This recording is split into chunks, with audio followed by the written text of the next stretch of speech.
সাত কাকার বউ মরে গেছে কয় মাস হলে? 9 মাস হয়ে গেছে। যাই হোক, তাহলে বিয়ে শাদী তো করা লাগবে। আমার এক খালা ছিলে, সে খালার বিয়ে হয়ে গেছে, আমি দিবির চাইছিলাম। আর একটা আমার চাচি শাশুড়ি আছে পাবনা বাড়ি, না পাবনা বাড়ি, তোর কোনো কাজ করা লাগবে না কাকা, ওই ভাড়া পায়, ভাড়া তুলবো আর তুই বাজার সদাই করবো আর বাড়ি থাকবো, খাওয়া পড়া সব ফ্রি। আমার চাচি শাশুড়ি তো ফ্রি। এটুকু আমি হেল্প করি পারি, কিন্তু তোর বাচ্চান রাজি হবি কিনা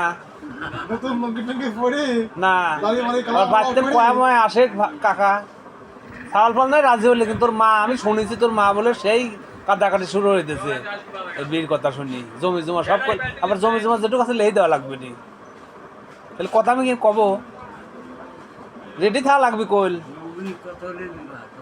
ঠিকই আছে, তাহলে চাঁদ খা রেডি, চাঁদ খা রেডি, আমার চাচি শাশুড়িকে আমি রাজি করাই।